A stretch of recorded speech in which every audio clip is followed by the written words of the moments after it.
क्या एक stable corporate job छोड़कर खुद का स्टार्टअप बिल्ड करना सही डिसीजन है? उस एक प्रपोजल के कारण 2013 में मुझे वो फर्स्ट गवर्नमेंट प्रोजेक्ट का क्रैक हो गया। आज हम बात करेंगे गौरव शर्मा से, जो एक स्टेबल कॉर्पोरेट जॉब छोड़कर खुद का सक्सेसफुल स्टार्टअप बिल्ड करते हैं। कैपजेमिनी से जॉब छोड़ने के बाद में काफी टफ वो पीरियड था। जैसे आपने बताया उदयपुर में आपकी सारी टीम थी, जो टेक्निकल टीम थी। एज अ लीडर आप दुबई में से, so how do you communicate, कैसे आप प्रोग्रेस रख रहे थे? जो माइलस्टोन हमने डिफाइन किया वो सारे टाइम पे अचीव हो रहे हैं या नहीं हो रहे हैं? फर्स्ट ईयर आते आते ये रियलाइजेशन हुआ कि ये ब्रेक इवन ही है, स्केल कैसे होगा startup, what else we can do. तो we were thinking and we thought of raising funds as well because we wanted to shift from B2C to B2B। Why Capgemini को leave करके आपने अपने खुद की कंपनी स्टार्ट करना prefer किया? उनकी जर्नी, उनके स्ट्रगल्स और वो इंपॉर्टेंट लाइफ लेसन्स जिनसे आप एक सक्सेसफुल स्टार्टअप बिल्ड कर सकते हैं, सब कुछ इसी एपिसोड में। Welcome to Wise unfiltered. I am the host and founder of Wise. Let's start. Hey Gaurav ji, welcome to Wise unfiltered. आपका स्वागत है। आज हमारे ऑडियंस से हम डिस्कस करेंगे अबाउट कॉर्पोरेट लाइफ से कैसे आपने एंटरप्रेन्योरशिप में अपनी जर्नी ट्रांसफॉर्म की, एंड विल लर्न कि आपकी जो लाइफ से क्या क्या लर्निंग्स रही वो हम अपने व्यूअर्स को देंगे। So welcome to the Wise unfiltered. Thank you, Manvendra ji, for having me here at Wise platform. It's great to associate with Wise. तो मैं बहुत खुश हूँ आज आप लोगों के साथ जुड़ने के लिए और अपनी जर्नी शेयर करने के लिए। And I think it will bring a lot of value to aspiring entrepreneurs and entrepreneurs who are working in the country right now. Right right right.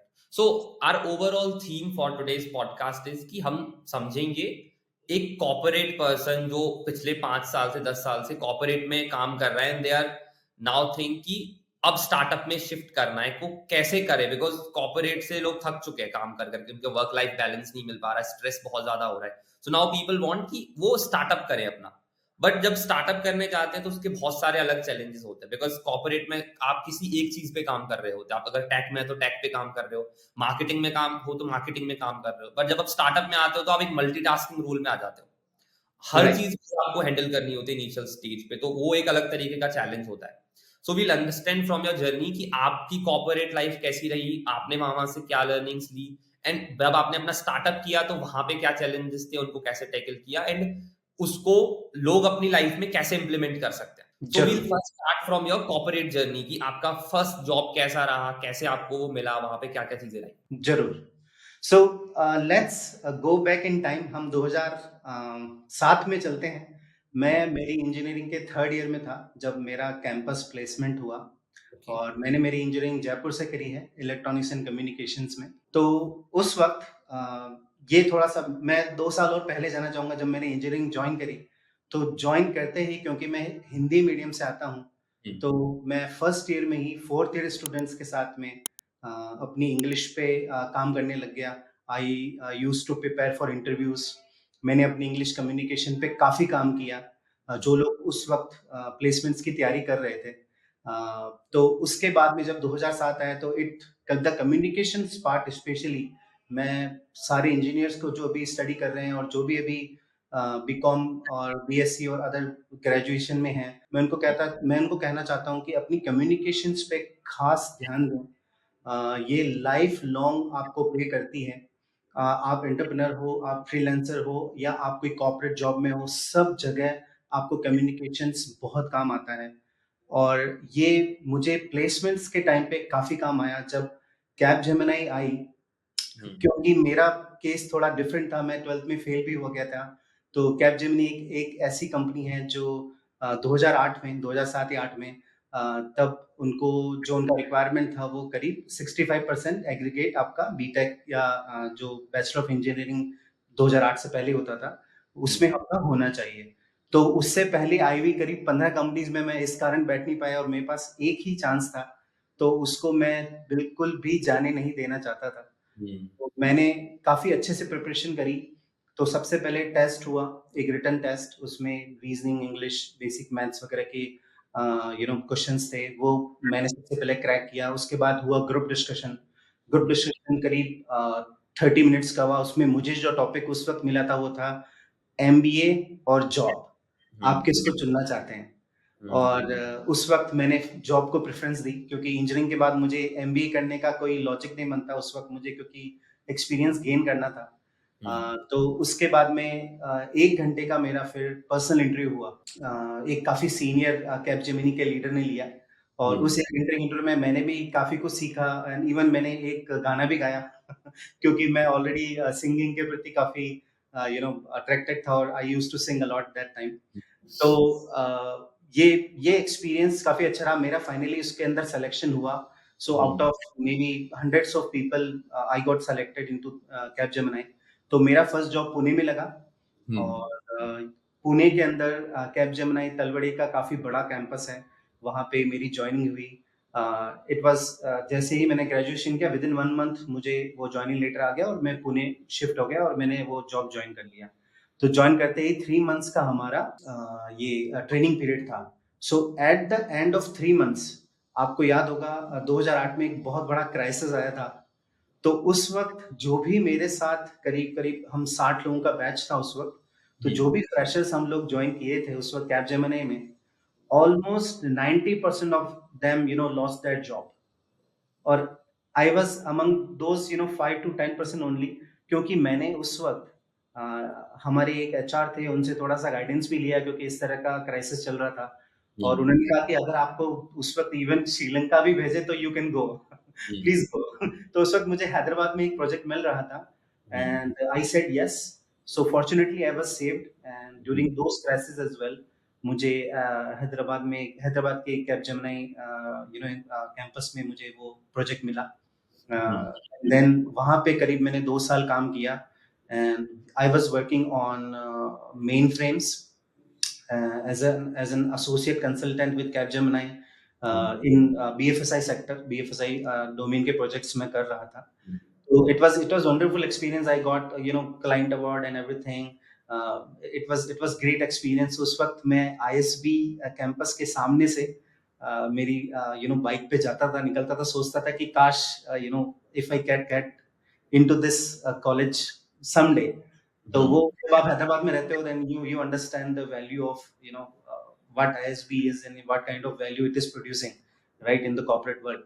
So उस वक्त कैपजेमिनी में मैंने काफी चीजें सीखी। एक कॉर्पोरेट, जो एक लार्ज कॉर्पोरेट होता है वो कैसे फंक्शन करता है और आपको कैसे रिपोर्ट्स करने होते हैं, क्लाइंट को कैसे हैंडल करना होता है, कॉर्पोरेट कल्चर क्या होता है और आप एक कॉर्पोरेट एनवायरनमेंट में कैसे ग्रो कर सकते हो। तो ये सारी चीजें मुझे काफी अच्छे से सीखने को मिली और उस वक्त फिर मेरा प्रमोशन भी हुआ था and I was very dedicated and everyone in the team was very happy because I used to focus on the what actually requires to get this project done। मुझे उस प्रोजेक्ट को कंप्लीट करने के लिए exactly क्या करना है और काफी अच्छा गाइडेंस भी मुझे मिला क्योंकि आपके जो सीनियर्स होते हैं, तो एक बिट्स पिलानी का सीनियर था, तो उन्होंने काफी मुझे गाइड किया कि कैसे हम चीजों को मैनेज करते हैं, कैसे हमें एक्चुअली एक 10,000 फीट हाई जाके सोचना चाहिए किसी प्रोजेक्ट के बारे में, या हमको किसी प्रोजेक्ट को किस तरह से टेक्निकली उसको एनालाइज करना चाहिए, देखना चाहिए। तो वो जर्नी बहुत अच्छी जर्नी रही और उसके बाद 2011 में मुझे वापस दो साल के बाद जब वो प्रोजेक्ट कंप्लीट हुआ तो एक दूसरे प्रोजेक्ट के लिए मुझे पुणे भेज दिया गया। तो पुणे में उस वक्त एक आईएसबी एक कंपटीशन ऑर्गेनाइज करता है, एक सोशल बिजनेस केस कंपटीशन होता है वो, और ये 2011 के बाद है। उस वक्त मैंने उसके अंदर पार्टिसिपेट किया था उस सोशल बिजनेस केस कंपटीशन में। Even I got to know from one of the representative of idea competition that कि सिंगापुर यूनिवर्सिटी से भी एंट्रीज आई हैं, आईआईटी बॉम्बे से भी एंट्रीज आई हैं, काफी अच्छे अच्छे इंस्टीट्यूट्स, दूसरे आईएम्स काफी they are participating into that particular challenge और कंपटीशन। तो उस पर्टिकुलर बिजनेस केस कंपटीशन में मैंने I think top 25 rank secure किया out of 1800 entries. So that was really a remarkable or maybe a motivated situation for me तो वो मेरे लिए एक एंटरप्रेन्योरियल का इग्नाइट हुआ, वहाँ से एक फ्लेम इग्निशन हुआ उसका। तो मैंने फिर अपना खुद का एक कंपनी स्टार्ट करने के लिए सोचा, तो 2012 में मैंने थोड़ा सा आपको रोकना चाहूंगा। Before that we like to understand, मैं आपसे समझना चाहूंगा कि जैसे कैपजेमिनी हो गया, मैकिंजी हो गया, डेलॉयट हो गया, काफी सारी कंसल्टिंग कंपनीज है, बीसीजी हो गया, इसमें काम करता है। सो वेदर दूसरी साइड में कंपनीज है जो प्रोडक्ट बेस्ड है, लाइक एफएमसीजी इंडस्ट्री में बहुत सारी है, मैन्युफैक्चरिंग में है, रिटेल में है। तो प्रोडक्ट और सर्विस बेस्ड कंपनीज में डिफरेंस क्या होता है? आपने जैसे कैपजेमिनी में काम किया तो आपके क्लाइंट्स कौन से थे, कैसे आप उनको प्रोजेक्ट्स डिलीवर करते थे? कुछ रियल लाइफ आप बता पाए, कोई प्रोजेक्ट का एग्जांपल लेके। Definitely, that's a very good question, Manvinder. So मैंने दोनों इंडस्ट्रीज में काम किया है। So I worked into service industry and I also work into product based companies and how they function. So काफी डिफरेंस होता है। सर्विस बेस्ड में यू गेट प्रोजेक्ट्स, और even as an entrepreneur also मैंने ये सीखा कि जब आप प्रोजेक्ट्स, बड़े गवर्नमेंट प्रोजेक्ट्स के लिए जब मैंने काम किया मिडिल ईस्ट में, तो जब आप प्रोजेक्ट्स लेके आते हैं सर्विस बेस्ड प्रोजेक्ट्स, तो आपको उसको, वो एक पर्टिकुलर आपके पास एक टाइमलाइन होता है, उसको आपको डिलीवर करके उसको देना है, right? And then you again need to hunt for a different project, maybe it could vary in timeline, but वो आपको डिलीवर करके देना है। And then again for the business, to function, you need to again generate sales, right? तो service based companies में you get projects and you need to deliver those projects. And in the product based company, so basically you have products, right?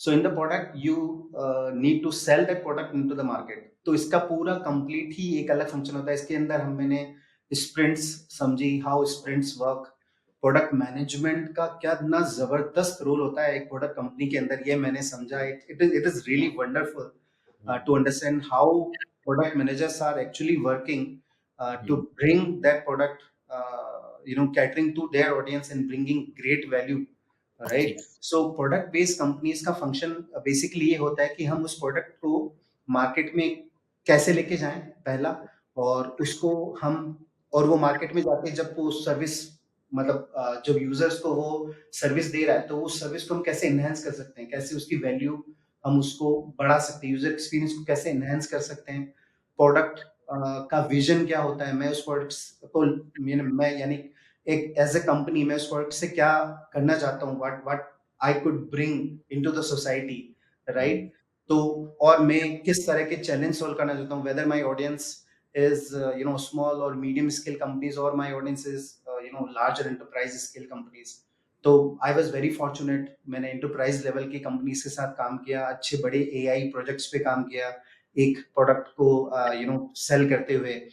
तो वो काफी एक जबरदस्त experience रहा। और service based companies में आपको पता है, जैसे सेल्स के लिए आपको अलग अलग प्रोजेक्ट्स आएंगे, और you need to deliver them perfectly to actually get more orders from the same customer, or get more references to bring more business into the company. तो so हम एग्जांपल थोड़ा डीप डाउन जाते हैं इसमें, और एक एग्जांपल से समझते हैं दोनों चीजों को। Sure. So like हम पहले से सर्विस बेस पे रहेंगे। कैपजेमिनी में आपने जैसे काम किया सर्विस बेस्ड कंपनी में, तो आपने बताया कि गवर्नमेंट प्रोजेक्ट्स आप लेते थे, तो कोई एक एग्जांपल से आप बताना चाहिए फुल स्टार्ट टू एंड कि ये गवर्नमेंट का प्रोजेक्ट हमने लिया था, ऐसे ऐसे स्टार्ट किया, ये हमारा डेडलाइन था, ऐसे हमने डिलीवर किया, ये सॉफ्टवेयर हम यूज करते थे, ये टीम लगती थी, ये हमें चैलेंजेस आए, उनको हमने कैसे हैंडल किया, थोड़ा सा एलैबोरेट करके। श्योर। तो मैं मेरे ही कंपनी का एक एग्जांपल लेता हूँ। तो शारजा गवर्नमेंट में एक विंग है, Sharjah youth centres, okay, this is for dedicated for boys, and then they have Sajaya which is dedicated for girls, okay. तो वहां पे क्या होता है, एजुकेशन के बाद में जो अपना एकेडमिक्स है, उसके अलावा जो एक्स्ट्रा करिकुलर एक्टिविटीज होती हैं, उनको प्रमोट करने के लिए ये सेंटर शारजा में अलग अलग जगह खोले गए हैं। करीब 6 से 7 सेंटर्स इन्होंने खोल रखे हैं, ठीक है। तो इन सेंटर्स में जो बच्चे, जो अमेरिटिस जो किड्स आते हैं, उनको कंप्यूटर, दूसरे games, swimming, a lot of things they teach, और उनकी स्किल्स को वो एनहेंस करते हैं, communication, leadership, there are lot of things, okay. तो ये वाला प्रोजेक्ट इनका एक टेंडर निकला था, उस वक्त मैं दुबई में था, ये 2013-14 की बात है। तो उस वक्त जब ये टेंडर निकला, तो ये एक लॉयल्टी सिस्टम बनाना चाहते थे, पूरा वेब एप्लीकेशन डिजाइन करना चाहते थे, और अपनी एक खुद की एंड्रॉयड और मोबाइल एप्लीकेशन बनाना चाहते थे। ये इनका गवर्नमेंट का, शारजाह गवर्नमेंट का एक इनिशिएटिव था हर हाइनेस की तरफ से towards skill building in Sharjah for young kids and for everyone. So इसके लिए फिर हमने हमारी कंपनी का एक टेंडर सबमिट किया। उसके उसके लिए हमने काफी एक बड़ा एक अच्छा सा प्रपोजल बनाया, काफी प्रॉपर टेक्निकल उनके रिक्वायरमेंट्स को समझ के तो कि लाइक उनकी एक प्रपोजल में भी मैं समझना चाहूंगा एक प्रपोजल कैसे बनता है। अगर लेट सपोज कोई टेक्नोलॉजी बेस्ड कंपनी स्टार्ट कर रहा है स्टार्टअप बेसिस पे, सो उसको कैसे प्रोजेक्ट बनाना चाहिए? अगर कोई बड़ा प्रोजेक्ट या टेंडर उसको लेना है तो प्रोजेक्ट में क्या क्या चीजों का ध्यान रखते हैं? सो जब भी गवर्नमेंट के प्रोजेक्ट्स होते हैं तो वो आरएफपीस देते हैं, रिक्वेस्ट फॉर प्रपोजल्स वो बुलाते हैं, और आरएफक्यूज वो कोर्ट्स को भी इनवाइट करते हैं। तो उस वक्त जो उनको काफी डिटेल में बताते हैं कि एग्जैक्टली व्हाट दे नीड, उनको क्या चाहिए। तो वो आपको समझ के और with in that particular timeline आपको वो प्रॉपर अपना टेक्निकल जो प्रपोजल है। अच्छा, टेक्निकल प्रपोजल में भी कुछ कुछ चीजें होती है, जैसे टेक्निकल आर्किटेक्ट का जो पूरा होता है वो एक अलग सेगमेंट होता है। टेक्निकल स्पेसिफिकेशंस होती हैं, वो पूरी एक अलग डॉक्यूमेंट होता है। और फिर होता है टेक्निकल प्रपोजल, जो इन सबको मिला के जो हम एक पूरा जो अपना प्रोडक्ट डिलीवर करेंगे उसमें क्या टाइमलाइंस होगी, क्या बजट होंगे, क्या माइलस्टोन्स होंगे और क्या टेक्नोलॉजी स्टैक होगा, वो सारी चीजें हम लोग उसके अंदर डिलीवर करते हैं। तो ये एक काफी बड़ा, मतलब करीब करीब मैं आपको बताता हूँ, हमने 50 से 60 पेज का बहुत अच्छा प्रॉपर टेक्नोलॉजी को डिफाइन करते हुए हर एक चीज कैसे इंटीग्रेट होगी, हर एक चीज एक दूसरे के साथ कैसे मोबाइल ऐप्स एक दूसरे से कैसे बात करेगी, वो वेब एप्लीकेशन मेन जो इंजन है उससे कैसे बात करेगी, कैसे डेटा ट्रांसफर होगा, क्या एपीआईज यूज में आएंगी। तो ये सारी चीजें हमने बहुत अच्छे से उसको एक्सप्लेन किया विद डायग्राम्स। और उसके बाद में हमने प्रॉपर माइलस्टोन्स वाला प्रपोजल बनाया और उनको विद इन टाइमलाइन सबमिट किया, और वो प्रपोजल में हमने काफी मेहनत डाली। तो Manvendra, I want to tell you कि उस एक प्रपोजल के कारण 2013 में मुझे ये मेरा फर्स्ट गवर्नमेंट प्रोजेक्ट था। 2013 में मुझे वो फर्स्ट गवर्नमेंट प्रोजेक्ट का क्रैक हो गया। और out of I think 15 proposals थे, डिफरेंट दुबई और शारजाह की कंपनीज और अबू धाबी की कंपनीज ने पार्टिसिपेट किया था। तो मुझे बाद में पता चला वो, तो 15 का after 15 proposals our proposal got selected. उसमें फाइनल प्रेजेंटेशन के लिए मुझे जाना था और मैंने काफी अच्छा प्रेजेंटेशन भी दिया, फाइनल प्रेजेंटेशन हर हाइनस के ऑफिस के अंदर शारजाह में। तो it was a fantastic opportunity. और इसके कारण मैं आपको बताता हूँ, इस पर्टिकुलर प्रोजेक्ट पे हमने इतना ध्यान दिया। अब आपने एक और चीज पूछी थी कि इसका जो डेवलपमेंट सेंटर था वो हमारे उदयपुर के अंदर था, जो मेरा उदयपुर ऑफिस था। उदयपुर के अंदर हमारे पास UI designers, web developers, mobile application developers और एक प्रॉपर टेक्निकल आर्किटेक्ट, ये सब लोग यहाँ पे थे। और मैं एज ए प्रोजेक्ट मैनेजर वहाँ पे, और as a founder of the company, और एज ए मैनेजर वहाँ पे काम कर रहा था और कस्टमर को मैनेज कर रहा था। सारा requirements gathering, customer communication, customer management, finance management, everything I was managing. तो वो डेवलपमेंट यहाँ हो रहा था और डिलीवर जो हो रहा था वो प्रोजेक्ट वहाँ पे शारजाह गवर्नमेंट के लिए हो रहा था। तो ये इसके बाद में हमने इस प्रोजेक्ट को, मुझे ये पता था ये मेरा एक एंट्री पॉइंट है और ये चीज मैं समझ चुका था। इसके बाद में इस प्रोजेक्ट को हमने बहुत अच्छे तरीके से डिलीवर किया, इवन गोइंग बियॉन्ड एक्सपेक्टेशंस। तो उसमें हमको फिर रेफरेंस मिला, तो हमको सजाया का प्रोजेक्ट मिला सेम। इसके बाद हमने शारजाह डिफेंस के साथ काम किया, शारजाह कॉमर्स के साथ काम किया। तो एक एंट्री पॉइंट, और उसके बाद में you need to keep good relationship with the customer, or you need to maintain that particular aura, your strength or bond with the customer। और डिलीवरी में आप कभी भी लेट ना हो और डिलीवरी अपनी उनकी बियॉन्ड एक्सपेक्टेशन आप करें, तो definitely they appreciate your work. और मुझे वो मिला, और मुझे उसके बाद में 6 प्रोजेक्ट्स वहाँ पे शारजाह गवर्नमेंट के साथ करने को मिले, एक दुबई गवर्नमेंट के साथ करने के लिए भी मिला। अंडरस्टूड। सो ये पूरा प्रोजेक्ट कोई टूल आप यूज कर रहे थे? जैसे आपने बताया उदयपुर में आपकी सारी टीम थी, जो टेक्निकल टीम थी, एंड एज अ लीडर आप दुबई में से, so how do you communicate? कैसे आप प्रोग्रेस रख रहे थे? जो माइलस्टोन हमने डिफाइन किया वो सारे टाइम पे अचीव हो रहे हैं या नहीं हो रहे हैं? एक प्रोग्रेस रिपोर्ट भी आपको सबमिट करना होता है ऑब्वियसली गवर्नमेंट को, कि हम कहाँ पे चल रहे हैं, कितने कितने टाइमलाइन पे। सो वो चीजें आप कैसे हैंडल करते थे? कोई स्पेसिफिक टूल आप सजेस्ट करोगे या कैसे आप करते थे? बस गूगल शीट्स हो रहा था सब कुछ? So we used to have like weekly leadership meetings, और वीकली लीडरशिप मीटिंग्स के अलावा हम लोग एक वीक में कस्टमर के साथ मीटिंग भी रखते थे, और बाकी इंटरनल मीटिंग्स हमारी होती थी। तो और जब कोई डेफिनेटली हमने काफ़ी इश्यूज भी इसमें फेस किए, क्योंकि उस वक्त एक नई टेक्नोलॉजी पे हम लोग काम कर रहे थे, NFC, near field communication technology. तो उसमें जब आप मोबाइल टैप करते हो तो आपका पेमेंट हो जाता है, या फिर आप जब मेट्रो में जा रहे हो तो आपका जो कार्ड होता है वो आप टैप करते हो तो आप you get an entry into the metro, right? So ये NFC टेक्नोलॉजी है, तो इसको हमने इम्प्लीमेंट किया उनकी बसेस के साथ में भी। ये जो ये अपना अपग्रेड था प्रोजेक्ट का सेकंड, तो उनकी बसेस में भी हमने वो चीजें लगाई जो each ID card of the student who is getting into the bus, तो लाइव पेरेंट्स उसका देख सकते हैं, सारा वो चीजें कर सकते हैं, वो सारा हमने उनके लिए इम्प्लीमेंट किया। तो वो NFC का भी एक इंटीग्रेशन था। और इसके अलावा कम्युनिकेशन हमारा ईमेल पे काफी स्ट्रांग था। ईमेल कम्युनिकेशन हम काफी, डॉक्यूमेंटेशन हमारा काफी स्ट्रांग था, क्लैरिटी काफी अच्छी थी। क्योंकि मुझे ये एंटरप्रेन्योरशिप में मुझे ये समझ में आया कि जब रिक्वायरमेंट्स गैदरिंग में स्कोप क्रीप जो है ना, ये बहुत बड़ा इश्यू है। और ये स्टार्टअप से लेके आप एंटरप्राइज तक चले जाओगे, सब लेवल पे मैंने काम किया है इस पिछले 16 साल की जर्नी में। तो यहाँ पे आप ये आपको सब जगह देखने को मिलेगा, ये कोई भी अछूता नहीं है इस वाले इश्यू से। तो ये मुझे काफी अच्छे से क्लियर भी था। तो मैंने भी बहुत कोशिश करी। और ये एक बहुत बड़ा चैलेंज है जो सबको डेफिनेटली हर कोई फेस करता है, और हमको सबको ध्यान भी रखना चाहिए। तो बट इस चीज को मैनेज करने के लिए भी आपको काफी अच्छे से you need to manage the expectations as well as the delivery। तो वो सारी चीजें आपको उस वक्त मैं वहाँ पे लाइव साइट पे ही था। और मैं काफी ट्रैवल भी करता था बीच बीच में, to make sure that team is also motivated, क्योंकि हमारी टीम भी हमारे लिए हमारी खुद की है, और वो लोग भी डिलीवर करेंगे। Without them you can not deliver anything, right? Government का प्रोजेक्ट क्या, मैं कुछ भी नहीं कर पाता वहाँ दुबई में अकेला। तो टीम को भी मैंने बहुत मोटिवेट किया। हम used to go on team lunches, और वो सारी चीजें हम करते थे। It was like a family only. 8-9 लोग थे हम लोग, और 8-9 लोगों ने हम लोग ने उस वक्त काफी अच्छे प्रोजेक्ट्स बाहर मिडिल ईस्ट गवर्नमेंट के साथ किए। अंडरस्टूड।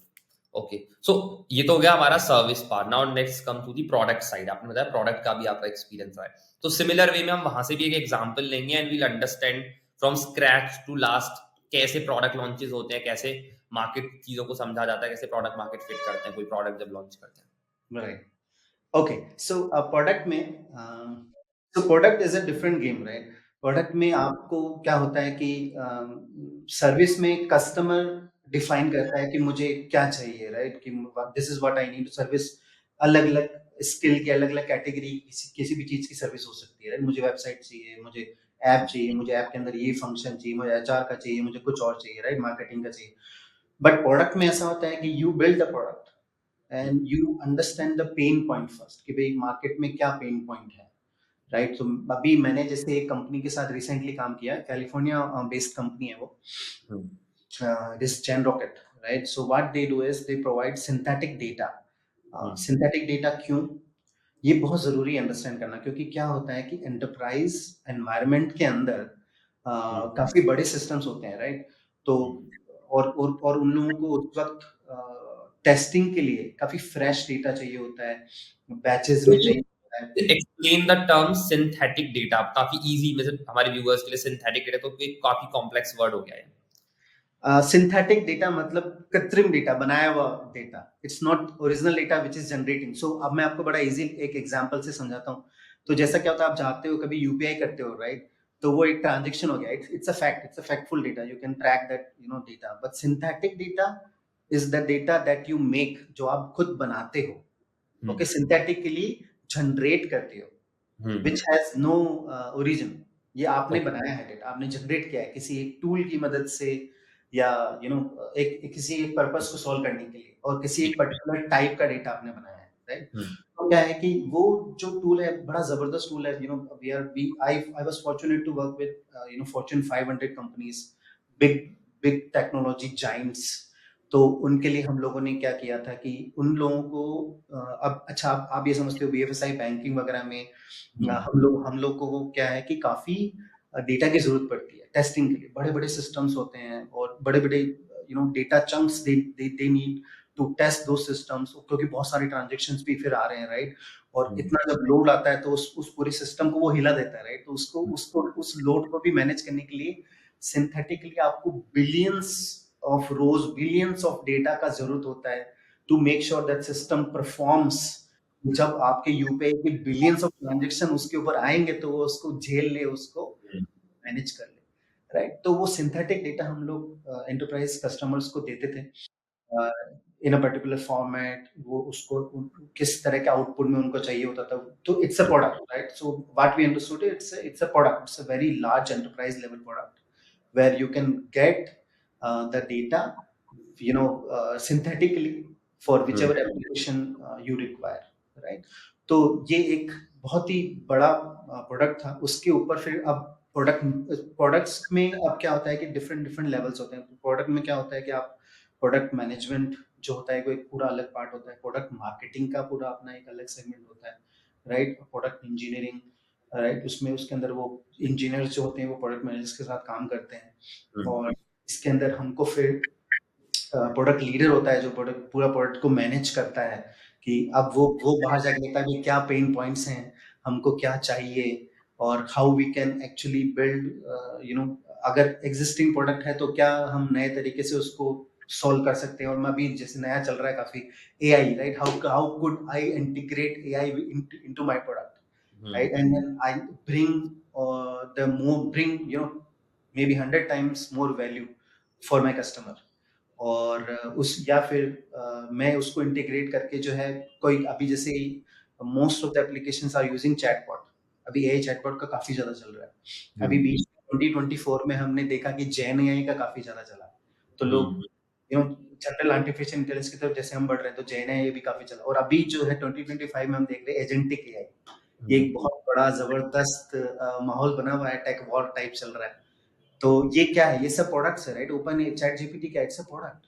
वो नए फीचर लेके आया, कभी कैनवास लेके आया राइटर्स के लिए चैट जीपीटी, राइट? अभी ऑटो जीपीटी लेके आया है। वो ऑटो जीपीटी क्या है? एक एजेंट है। ऑटो जीपीटी क्या करता है? ऑटो जीपीटी अपने पास वाले एलएलएम मतलब चैट जीपीटीज, उनसे ऑटोमेटिकली वो बात करता है। तो अभी क्रू.ai एक वो भी एजेंटिक एप्लीकेशन है, राइट? क्रू.ai जैसे लैंग समझ लेंगे। तो ये चीजें क्या कर रही है, अब ये इंटेलिजेंट हो गए हैं। अब मुझे ये खुद समझ लेगा कि मुझे चैट जीपीटी से बात करनी है, या मुझे जेमिनी से बात करनी है, या मुझे डीप सीक से बात करनी है। मुझे इनको कब यूज करना है और क्या डेटा लेके आना है, ये इंटेलिजेंस इस खुद के पास है, इस एजेंट के पास है, इस खुद के पास है, इसके पास। तो what is it? It's a product. तो अभी आप खुद देखेंगे मानवेंद्र, आने वाले समय में क्या होने वाला है, जो नया डेवलपमेंट हो रहा है, राइट? तो ये एजेंट्स है ना, अब कंपनी का भी एक मान लो, आप एक एग्जांपल लेता हूँ प्रोडक्ट का, बहुत अच्छा एक फ्यूचरिस्टिक प्रोडक्ट की बात करें, मुझे प्रोडक्ट की बात करें जनरली तो सब जानते ही हैं फ्यूचर में क्या होने वाला है, बड़ा मजा आने वाला है। ठीक है, तो फ्यूचर में क्या होने वाला है, जैसे अभी मैन्युफैक्चरिंग कंपनी है, जैसे हमारे मान लो यहाँ पे हिंदुस्तान जिंक है, ठीक है, उदयपुर में हमारे हिंदुस्तान जिंक है, बड़ी लार्ज मैन्युफैक्चरर्स है, सब लोग जानते हैं, ठीक है, उनके पास कितना डेटा है आप सोचो। उनके हर यूनिट के अंदर, हर अपने डिपार्टमेंट के अंदर बहुत सारा डेटा पुराने टाइम से पड़ा हुआ है। और वो डेटा इतना सारा जो इकट्ठा हो गया है, सबसे पहले अपन उस डेटा को इकट्ठा करेंगे, उसको स्क्रैप करेंगे, समझेंगे उस डेटा के अंदर है क्या, फिर उस डेटा से हम क्या एनालाइज कर सकते हैं, कब मुझे प्रॉब्लम आई मेरे जिंक अपने इसके प्रोडक्शन के अंदर, कब क्या हुआ, राइट? अब ये पूरा जो चीज है, राइट, उस डेटा को पूरे को समझना, उसको ट्रेन करना, और ये कहाँ हो रहा है, ये सारा जो डेटा है उस कंपनी का डेटा है, राइट? अगर आज मुझे अब ये सारा डेटा मेरे हैंड्स ऑन हो और मैं उससे बात करके पूछ लूं कि 2019 में यार ये जो फोल्ड हुआ था वो क्यों हुआ था, क्या प्रॉब्लम हुई थी जो ये फोल्ड हुआ था, वो प्रोडक्शन मैनेजर को बड़ा आसान हो जाएगा ये चीज समझने के लिए। यार अब इस चीज के लिए मैं सावधान रहूं, ध्यान रहूं, ताकि मेरा प्रोडक्शन जो है वो ब्रेक ना हो। ठीक है, एक बड़ा अच्छा सा मैन्युफैक्चरिंग का अपने एक एग्जांपल है। इसी तरह से अपन आईटी में आते हैं, एक एजेंटिक जो है, एक एजेंट जो आएगा अब आगे, वो सारा कंपनी का डेटा खुद समझ लेगा, अपने हिसाब से एक एक्सेस लेवल दे दिया जाएगा कि इंजीनियर को क्या पूछना है उससे कंपनी के बारे में। मार्केटिंग के लिए अगर आपको कॉपी चाहिए तो उस एजेंट से जाके पूछ लो, मार्केटिंग की कॉपी आपको बना के दे देगा, कोई दिक्कत नहीं। आपको शेड्यूल करना है, कुछ एजेंट्स को बोल दो, वो एजेंट जाके शेड्यूल कर देगा आपके सारे मार्केटिंग पोस्ट। वो एजेंट जो है आपके लिए कोड लिख देगा, इंजीनियरिंग वाली टीम को एक्सेस दे देगा अलग उस एजेंट का। वो एजेंट क्या करेगा, इंजीनियरिंग टीम को हेल्प करेगा, क्या कोड लिखना है मुझे बोलो, मैं कोड लिख के देता हूँ। वो सारा कोड लिख के आपको इंजीनियरिंग का, फिर वो इंजीनियर को कोड रिव्यू करना है बस। ठीक है, वो अब कोड हो गया आपका, इंजीनियरिंग को डिपार्टमेंट को हेल्प हो गई, मार्केटिंग डिपार्टमेंट को हेल्प हो गई, लीडरशिप को पूरी रिपोर्ट्स लाके देगा एजेंट। लीडरशिप पूछेगी कि यार मुझे अब आगे मेरा क्या विजन होना चाहिए, अब आगे मार्केट में क्या चल रहा है हमारी कंपनी के हिसाब से। आप पूरा तो अपना, और अभी जो डेटा मैंने सारा डिपार्टमेंट से इकट्ठा किया है उसके हिसाब से आप एक रिपोर्ट प्रिपेयर करो। तो ये इवेंट जो है उस कंपनी के डेटा, हिस्ट्री वाले डेटा पे ट्रेन होके और अपने हिसाब से एलएलएम्स को यूज करके इतना जबरदस्त और पावरफुल कंपनी के लिए डेटा हर डिपार्टमेंट को कैटर कर सकता है कि आप सोचो कि इस कंपनी को, एक कंपनी को कितना जबरदस्त पावरफुल टूल मिलेगा। तो ये प्रोडक्ट आने वाले समय में हर कंपनी को जरूरत पड़ेगी, करेक्ट, तो आप देखिएगा। अंडरस्टूड, ठीक है ठीक है। तो हम थोड़ा सा मोमेंट को भी शिफ्ट करते हैं Please. फ्रॉम कॉर्पोरेट जर्नी, जैसे हमने अभी डिस्कस किया काफी डिटेल में कॉर्पोरेट के बारे में, थोड़ा सा हमने स्टार्टअप को भी टच किया, टेक्नोलॉजी सर भी आए। So now I want to understand why Capgemini को लीव करके आपने अपने खुद की कंपनी स्टार्ट करना प्रेफर किया। बड़ा बड़ा अच्छा क्वेश्चन है। तो क्या हुआ मनविंदर की शुरुआत से अब क्या हुआ कि राजस्थान में जो थोड़ा बहुत कल्चरल इफेक्ट भी होता है, तो मैं देखता हूँ कि बिजनेस को काफी तवज्जो दी जाती है। हालांकि गवर्नमेंट जॉब्स की भी उतनी ही तवज्जो है यहाँ पे। तो मैं बिजनेस के प्रति काफी शुरुआत से अट्रैक्टेड था। और जब मेरी जॉब लगी और मुझे चीजें समझ में आने लगी कि कैसे चीजें काम कर रही है, कैसे कस्टमर के साथ काम करना है, कैसे हम खुद प्रोजेक्ट्स ला सकते हैं, तो उस वक्त फिर डेफिनेटली 2011 में एक अच्छा हैवी पैकेज छोड़ना आसान नहीं था। और उस वक्त मुझे काफी चैलेंजेस आए, even relatives, friends, family, everyone was not supporting. But मुझे वो चीज करनी थी, मुझे एक अपना खुद की कंपनी क्रिएट करनी थी और मैं चाहता था कि मैं अपनी एक एंटरप्रेन्योरियल जर्नी स्टार्ट करूं। आज न कल मुझे ये करना ही था।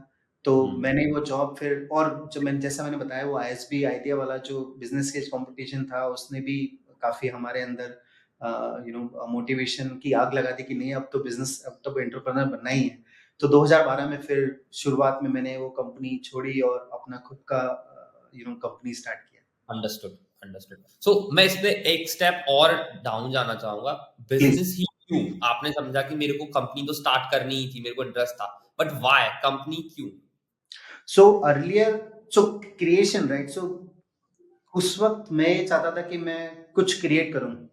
तो हम लोग पहले कुछ अपना खुद का कुछ प्रोडक्ट लॉन्च करने का सोच रहे थे, बट समहाउ वो उस वक्त नहीं हो पाया।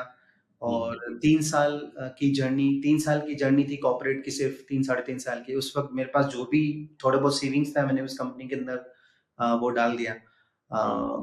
बिजनेस ही क्यों, क्योंकि multiple things Manvendra, because business ही क्यों, क्योंकि उसमें आप अपनी खुद के बॉस बनते हो, राइट। एंड उसमें आप लर्निंग्स की कोई लिमिट नहीं होती।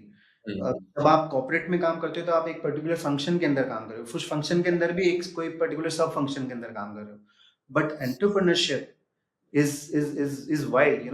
मैंने उस वक्त जब मेरी कंपनी स्टार्ट करी तो मैंने फाइनेंस सीखा, मैंने खुद ने एसईओ करना सीखा, मैं खुद बैलेंस शीट बनाता था, मैंने खुद ने लीगल सारी चीजें सीखी। और इस पूरी जर्नी में पता है मैंने सबसे इंपॉर्टेंट चीज अभी मैं अब क्या रियलाइज कर रहा हूँ कि अब उस वक्त अगर मेरे पास मेंटरशिप होती तो वो शायद हो सकता है 2 साल मेरे 1 साल में कन्वर्ट हो जाते। शायद वो 2 साल की जो मेरी मेहनत थी इनिशियली, और 3 साल फिर बिल्कुल कोई सैलरी नहीं थी कैपजेमिनी से जॉब छोड़ने के बाद में, तो काफी टफ वो पीरियड था। और बिजनेस ही हो, क्योंकि पता नहीं एक अंदर से थोड़ा थ्रिल भी आता है कि अपना खुद का कुछ बनाने का, कुछ डिफरेंस लेके आने का, कुछ rather than definitely I appreciate job as well, but मेरा ऐसा मानना है कि मैं शायद बिजनेस के लिए बना हूँ। ठीक है। सो आपने एजेंसी या फिर अपनी जो टेक्नोलॉजी कंपनी स्टार्ट की, that was near you technology, right? Right. उससे पहले अभी आपने एक पॉइंट बताया थोड़ा सा कि एक प्रोडक्ट आप लॉन्च करने का प्लान कर रहे थे for between 2 to 3 years, but वो सक्सेसफुल नहीं हुआ। उसके बारे में आप थोड़ा सा बताना चाहोगे वो क्या प्रोडक्ट था, आपने कैसे लॉन्च किया, उसके फेलियर से क्या लर्निंग्स है जो कोई एक स्टार्टअप ओनर ले सकता है? सो डेफिनेटली तो वो एक छोटा सा प्रोडक्ट था। उस वक्त मैं खुद भी एंड्रॉइड कोडिंग सीखने लगा था और वो एंड्रॉइड के ऊपर हम लोग काम कर रहे थे। एक एंड्रॉइड बेस्ड एप्लीकेशन थी। It was very small product, reminder कुछ एप्लीकेशन, और उसके ऊपर जो वो फॉर्म जो होता है रिमाइंडर के साथ वो भरने का। तो हम लोग, मैं खुद भी कोडिंग कर रहा था मैंने कोडिंग करते करते रियलाइज किया कि अगर मैं सिर्फ कोडिंग ही करूंगा तो फिर हम इसको बेचेंगे कैसे।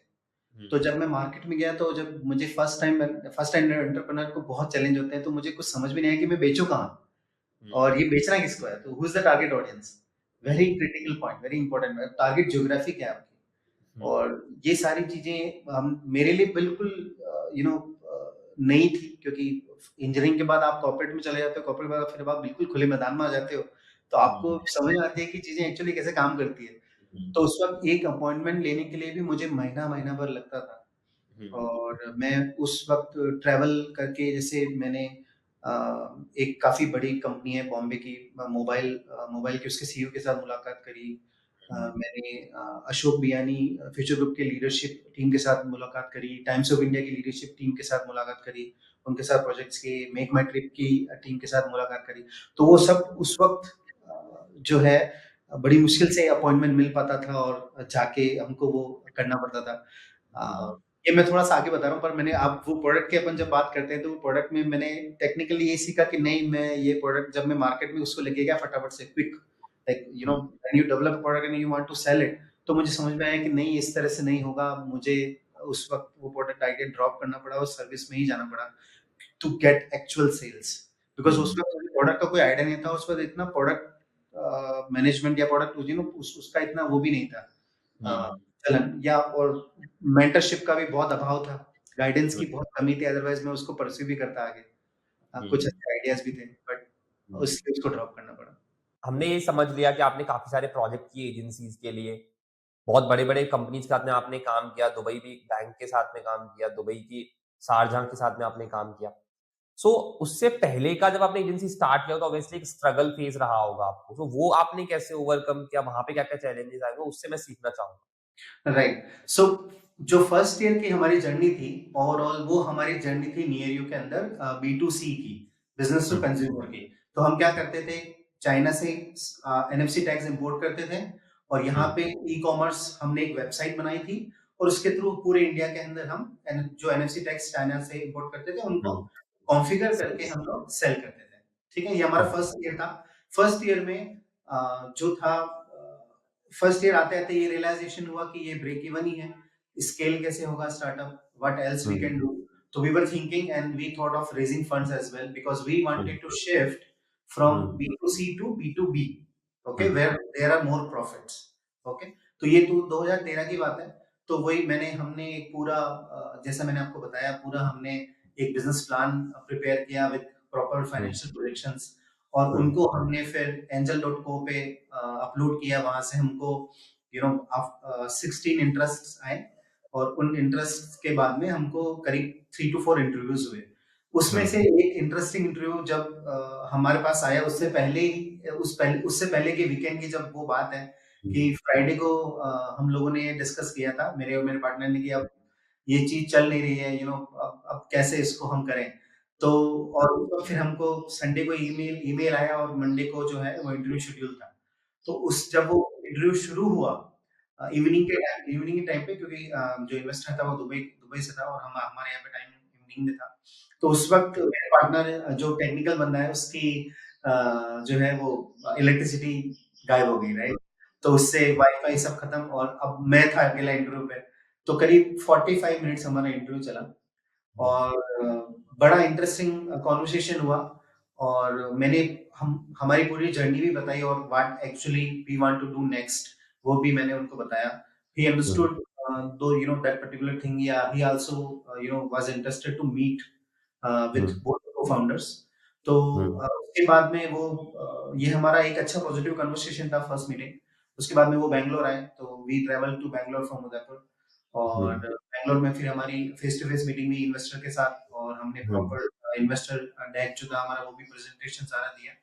और वहां पे एक उनके कंसल्टेंट का ऑफिस है उनके, वहां पे हमारी मीटिंग थी। तो वहीं पे फिर हमको ये भी हमने डिसाइड किया कि अगर वो इन्वेस्ट करते हैं, तो ही वांट्स टू अपना जो ऑफिस है, हेड ऑफिस HQ, वो सिंगापुर में बनाना चाहेंगे because of the valuation of the company, to increase the valuation of the company. तो अभी तक हमारा ये इंडियन प्राइवेट लिमिटेड कंपनी था, तो सिंगापुर में जाके फिर हमने वो near you group technologies PTE LTD, ये वाला जो वहाँ का इनकॉर्पोरेशन है वो करवाया। तो ये भी काम दुबई में हुआ था, और हम सिंगापुर उसमें कॉन्सुलेट में जाके ये वाला भी काम करके आए। जब इन्वेस्टर आपके साथ डील करते हैं तो टर्म शीट होती है, टर्म शीट के अंदर कितना शेयर होगा, कितना इन्वेस्टमेंट आ रहा है, और एग्जिट्स किस तरह से होंगे, तो सारी वो चीजें आपको आपके सामने डिफाइन होती है। और इन्वेस्टमेंट रिलीज होने के माइलस्टोन्स भी होते हैं, जैसे हमको थ्री उसमें माइलस्टोन्स में इन्वेस्टमेंट मिला था टोटल। तो अब इन्वेस्टमेंट आने ये थी हमारी इन्वेस्टमेंट की जर्नी। उसके बाद हमने एक दुबई की कंपनी के साथ पार्टनरशिप किया और मैं दुबई चला गया, और फिर वहाँ पे हमने काफी अच्छी कंपनीज के साथ काम किया, दमास, लफार्ज, नाइक, और apart from this majorly we focused on doing government projects, as I shared earlier in the conversation, कि हमको वो टेंडर क्रैक करके जो एक एंट्री मिली थी, उसके बाद मैंने बहुत अच्छे से मेहनत करके उस प्रोजेक्ट को डिलीवर किया, और नए गवर्नमेंट के प्रोजेक्ट्स हमको मिले। ओके सो मैं यहाँ पे हाँ जी तो मैं यहाँ पे थोड़ा समझना चाहूंगा as a investor point of view, because आप नियर यू को स्टार्ट ही कर रहे थे, 1 साल ही हुआ था। मैं समझ रहा हूँ, आपने बताया कि NFC वाला भी बहुत अच्छा नहीं चल रहा था, ऑलमोस्ट ब्रेक इवन था, तो रेवेन्यू भी बहुत अच्छे नहीं थे। सो इन्वेस्टर्स ने ऐसा क्या देखते हैं before investing in a company जिसपे वो बेट लेते हैं कि हम इन्वेस्ट करना चाहिए इसमें? तो जो हमारे व्यूअर्स हैं वो देख सके कि एक्चुअल में क्या चीजें मैटर करती है इन्वेस्टर्स को। तो मेरी नजरों में इन्वेस्टर ने जो देखा, इन्वेस्टर देखते हैं को फाउंडर्स, इन्वेस्टर देखते हैं human people behind the startup, they matter a lot, मतलब टीम डेफिनेटली। देखते हैं नंबर 1 अगर हम देखें तो। Yes. So definitely the idea definitely is there. What technology backing the idea is the second thing. But the most important thing is people who are, if they are passionate enough, if they have that kind of zeal in them to win or make that startup a 100 crore startup. तो वो चीज भी बहुत important है। Definitely सारा process आपको ChatGPT या Google में सब जगह मिल जाएगा, you can get everything. But जब इन्वेस्टर्स से आप मिलते हो तो सबसे इम्पोर्टेंट चीज है your confidence, your how much you are into your startup, that is seen when you are meeting with your investor, so that is very important। and वो शो करने के लिए हम दोनों स्टार्टअप को-फाउंडर्स ने अपनी फुल टाइम जॉब छोड़ दी थी। मेरा पार्टनर था, उसने सैमसंग से फुल टाइम छोड़ा और मैंने कैपजेमिनी से फुल टाइम छोड़ा था। तो वी वर इनटू दैट, और हमको 1 साल ऑलरेडी हो गया था उसको चलाते तो डेडिकेशन भी ऑलरेडी आ रहा था, और उसको भी यही तो we also shared the same vision. तो फॉर्चुनेटली उसको B2B में इंटरेस्ट था, तो we were also driving towards B2B only after doing 1 year of B2C। तो वो अपने अपने चैलेंजेस होते हैं सबके, तो बट B2B में definitely then in Dubai we had a very good journey. Definitely there are some bad decisions and there are some good decisions, but the journey was good. Understood. Okay so now part आता है कि हमने failure challenges भी देख लिए, आपने काफी सारी कंपनीज में काम किया ना, थर्ड पार्ट है आपने एग्जिट किया उस कंपनी से। तो वो वाली जर्नी के बारे में भी आप बताएगा, एग्जिट वाला पार्ट कैसा रहा आपका, कब एग्जिट किया एंड क्यों एग्जिट किया? जब वो इतना अच्छा चल रहा था तो वाई आपने डिसाइड किया कि मेरे को उसको एग्जिट करना है? राइट। तो 2012 में कंपनी इनकॉर्पोरेट हुई, फंड रेज हुआ 2013 में, और उस फंड रेजिंग के बाद में मुझे बहुत अच्छा, मेरी खुद की कंपनी से मुझे ऑन साइट जाने का मौका मिला। So as a director I was working there, और बड़े अच्छे कस्टमर्स के साथ मैंने हम लोगों ने सबने काम किया, और जबरदस्त एक्सपोजर, इंटरनेशनल कस्टमर्स मेरी खुद की टीम के अंदर, दुबई के अंदर दूसरी कंट्रीज से भी मेरे टीम मेंबर्स थे, तो काफी अच्छा कल्चरल भी आपको सीखने को मिलता है when you are working in global teams, right? तो ये जर्नी भी हुई। उसके बाद में मैं वापस इंडिया आया। इंडिया में हम लोगों ने फिर कुछ प्रोडक्ट्स बनाने की कोशिश करी, तो एक जगह आके जो है वो स्टार्टअप एक ठहर सा गया था, right? when we wanted to scale it further, okay? तो we were then जब यहाँ पे एक लेवल की आप अचीव कर लेते हो ग्रोथ राइट एक स्टार्टअप में, तो हम्म, आपको में आप दूसरा सकते हो कि अब whether I should go for the next funding round, whether correct, should build a particular product, focus on the product base, क्योंकि उस वक्त हम्म, प्रोडक्ट बेस का ज्यादा चल रहा था। 2018-19 की ये बात है, तो हम right, लोग ने सोचा कि नहीं, अभी प्रोडक्ट कंपनी ज्यादा थ्राइव कर रही है, तो let's focus on building one product which can product, scale. ठीक है, तो वो सारी भी बात हुई। तो उस वक्त मुझे वापस दुबई जाने का मौका मिला 2019 में, और वहां पे मैंने नहीं सोचा था ये चीज। तो उस वक्त जब मैं एक जाइटेक्स बड़ा टेक्नोलॉजी वीक होता है, एक बहुत बड़ा टेक्नोलॉजी इवेंट होता है, वहाँ पे इन्वेस्टर्स अरीना होते हैं, तो वहाँ पे मुझे एक इन्वेस्टर के साथ मेरी बातचीत हुई, और वो बातचीत और उनकी तरफ से ऑफर आया, और वो बातचीत फिर एक अपॉर्चुनिटी में कन्वर्ट हो गई मेरे लिए। After then he was casually asking what I was doing as a startup ecosystem में मेरा क्या कंट्रीब्यूशन है, मैं क्या कर रहा हूँ, व्हाट मेरा स्टार्टअप क्या कर रहा है। तो वो सारी चीजें, और बड़ा इंटरेस्टिंग कन्वर्सेशन से फिर हमारा 1.5 मंथ वो कॉन्वर्सेशन चला, जहाँ पे उन्होंने सारी चीजें समझी, देखी कि भाई क्या स्टार्टअप है, क्या चीजें हुई हैं, जो भी मैंने मिस्टेक्स करी थी, कुछ मिस्टेक्स मेरे से हुई थी जो स्टार्टअप के अंदर, क्योंकि मेरी वैल्यूएशन जो थी, इन चीजों के अंदर काफी ध्यान भी देना चाहिए। कंपनी का वैल्यूएशन आपको बढ़ाते ही रहना चाहिए, और आपकी इन चीजों के अंदर सीए भी आपकी हेल्प करते हैं, और अगर आप बाहर इनकॉर्पोरेट कर सकते हो कंपनी, तो वो आपके वैल्यूएशन को और ज्यादा बढ़ा देगा। तो वो हम्म, चीजें, कुछ फंडामेंटल मिस्टेक्स जो मुझसे हुई थी as a first time entrepreneur, तो वो हम्म, मैंने वहाँ से काफ़ी कुछ चीज़ें सीखी। और जब हम्म, एग्ज़िट होता है तो क्या प्रोसेस होता है, वो भी एक ज़बरदस्त चीज़ थी जो मैंने सीखी, कि जब मेरे शेयर ट्रांसफ़र होंगे हम्म, तो वो किस तरह से होंगे दूसरे को, एक इन्वेस्टर को, उसका क्या प्रोसेस होता है। और 1.5 महीने बाद finally successfully I sold my part of 50% of the share to the hmm, investor, and I got successful exit. Hmm, और understood, मैं उस वक़्त फिर यू नो इस ये चीज़ भी मैं सोचा था कि I wanted to give back, एक हम्म, गिव बैक वाला जो बात थी।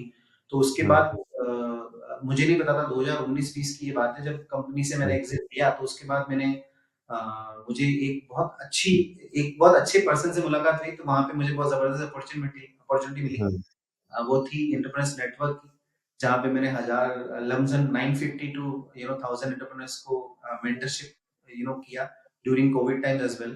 तो वो एक हम्म, आगे की जर्नी है जो गिविंग बैक में मेरे को काफ़ी हेल्प हुआ, एक बहुत अच्छे लोगों के साथ मेरी पार्टनरशिप और कोलैबोरेशन भी हुआ। अंडरस्टूड। ओके, सो एक एक पार्ट और इसमें रह गया जिसमें मैं थोड़ा सा डीपन करूंगा। आपने प्लीज़। बताया कि आफ्टर जब आप काफी सारी चीजें अच्छी कर रहे थे एज अ एजेंसी, तो आपने सोचा कि आप एक प्रोडक्ट बिल्ड करें, बिकॉज उस टाइम पे काफी प्रोडक्ट का चल रहा था, राइट? सैस प्रोडक्ट बहुत बूम कर रहे थे, काफी सारी कंपनियां वहां से ग्रो हुई। तो आप उसके बारे में बताना चाहेंगे, क्या प्रोडक्ट आप एग्जैक्टली बिल्ड करने की कोशिश कर रहे हैं, क्या आइडिया था आपका? सो ये एक आइडिया था, it's called automatic form filling वाला एक प्रोडक्ट हम सोच रहे थे। तो हम्म, क्या होता है कि बहुत बार प्रॉब्लम्स आती हैं कि सेम जो इन्फॉर्मेशन है वो बार-बार आपको हर जगह-जगह यूज़ करनी राइट, पड़ती है। तो राइट, ये 2017-18 में हम लोग सोच रहे थे कि हम इस तरह का कुछ प्रोडक्ट बना दें, mobile hmm, app actually. Hmm, तो that will actually help you fill out any form detail, हाँ, and save your time. So वो हम्म, ऐप भी बनी कुछ, उसमें फिर प्रोडक्ट को सेल करने के लिए भी बहुत सारी चीज़ें होती हैं। ऐप एक हम्म, एक एमवीपी भी तैयार हो गया था। हम्म, तो लेकिन फिर वो आगे नहीं बढ़ पाया इतना। उसमें कुछ understood, फाइनेंशियल चैलेंजेस भी थे, और कुछ हम्म, फिर उसके बाद में कुछ अलग अपॉर्च्युनिटीज़ भी हमारे साथ में थी, और कुछ हम्म, अभी सर क्योंकि हम सर्विस बिज़नेस में थे, आईटी हम्म, प्रोजेक्ट्स डिलीवर कर रहे थे, तो वो वाली चीज़ें भी चल रही थी। तो प्रोडक्ट्स समझ, प्रोडक्ट का इतना अच्छे से डेवलपमेंट नहीं हो पाया। Okay, okay, got it. So हाँ, यहाँ पे ना एक बहुत बड़ा चैलेंज आता है, बिकॉज़ हमने भी काफ़ी सारी एजेंसी से हमने देखा है कि सर्विस बेस्ड एजेंसीज़ होती है, कुछ प्रोडक्ट बेस्ड एजेंसीज़ होती है। तो जैसे सर्विस बेस्ड हो गया, आप टेक टेक सर्विस दे रहे हो या फिर एक आप डिजिटल मार्केटिंग सर्विस दे रहे हो, तो आप एक सर्टेन लेवल के बाद में जाके स्टक हो जाते हैं ग्रोथ पे। लाइक आपने 10 करोड़ तक का तो रेवेन्यू कर लिया, 20 करोड़ का कर लिया। अब आपके पास इतने क्लाइंट्स हो गए, उनको ही मैनेज करने में आपका फाउंडर्स का और पूरा टीम का टाइम चला जाता है। तो आप क्या सजेस्ट करोगे, अब जो नए लोग एजेंसीज ओपन करें वो कैसे करें, कैसे उनको लॉन्च करना चाहिए?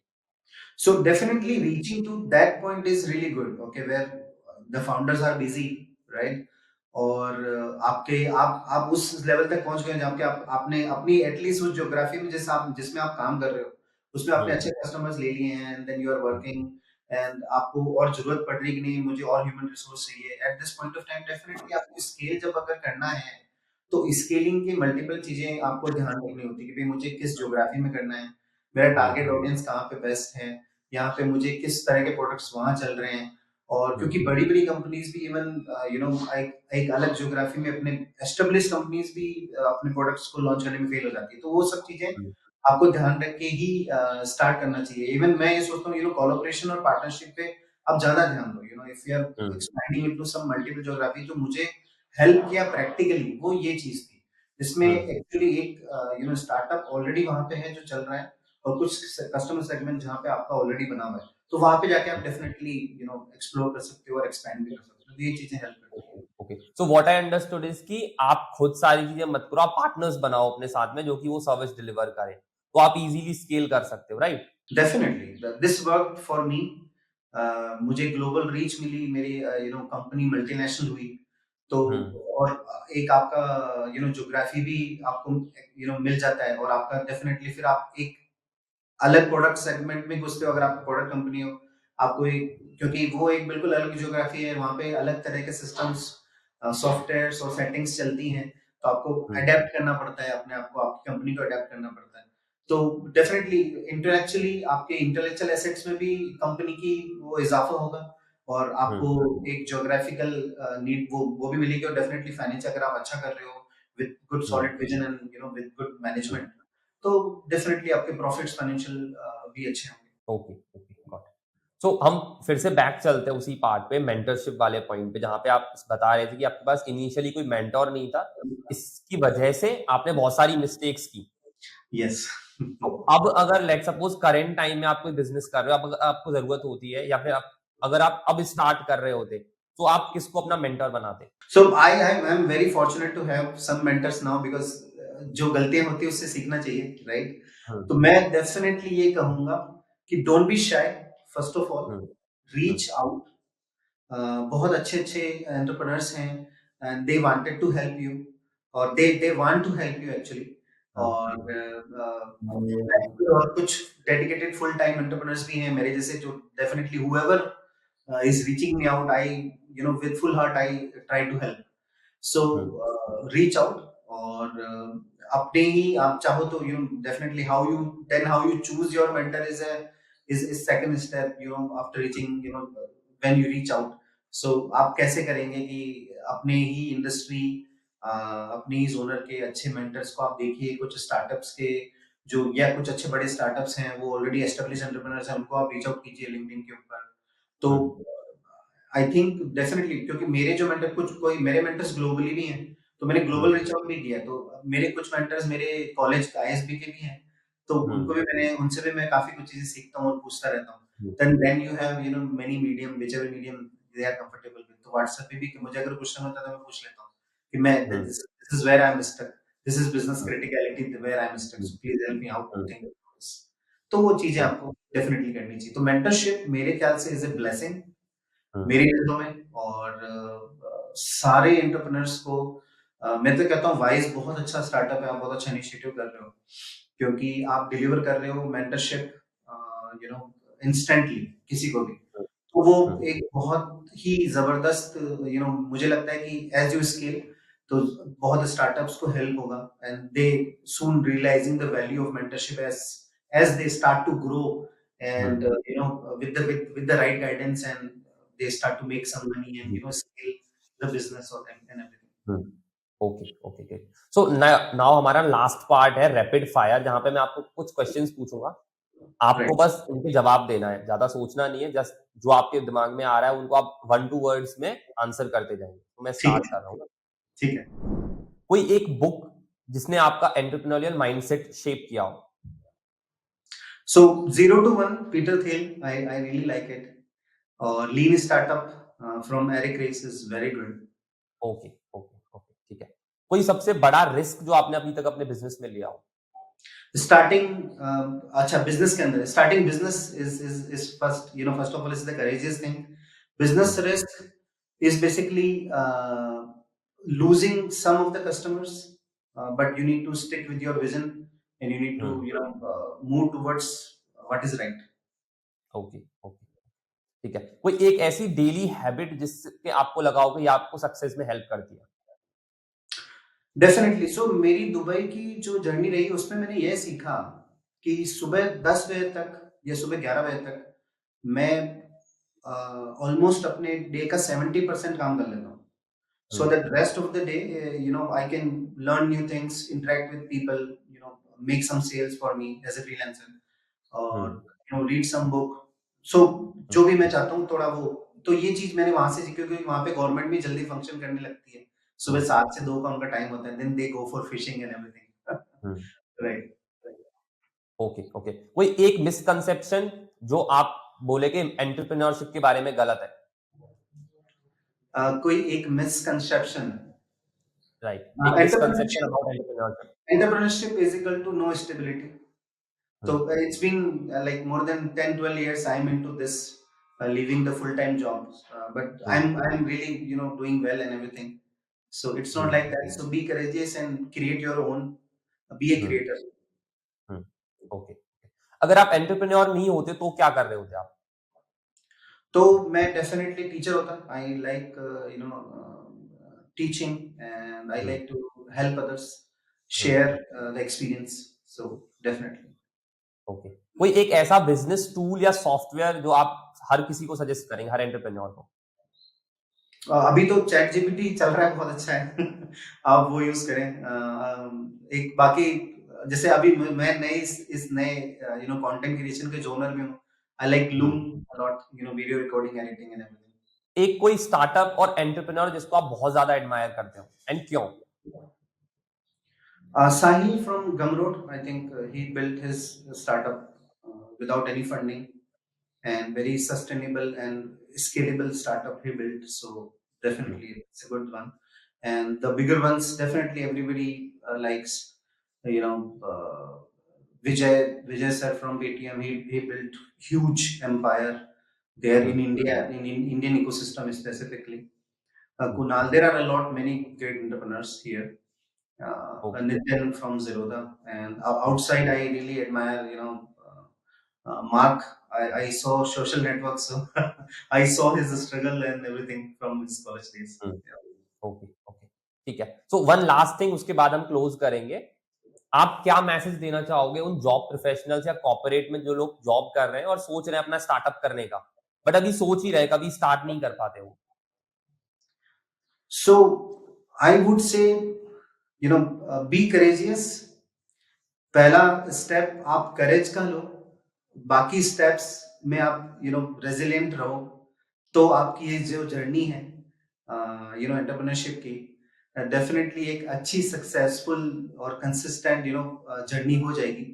मैं ये मानता हूँ, क्योंकि अगर आप पहला स्टेप ही नहीं लोगे तो आप वो कंपनी या वो आइडिया पे कभी काम ही नहीं कर पाओगे, right?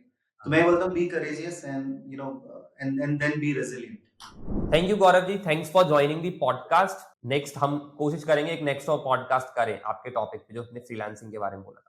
Definitely, I would love to have the next podcast with you, Manvinder, and thanks for having me here, and all the best to all the aspiring entrepreneurs and entrepreneurs who are fighting there. Thank you. Okay okay, thank you so much. अगर ये episode पसंद आया तो share करो उस दोस्त के साथ जो खुद का स्टार्टअप करना चाहता है, और फॉलो करो वाइज को ऐसे ही बिजनेस टिप्स के लिए। मिलते हैं अगले एपिसोड में नए इनसाइट्स के साथ। Thank you.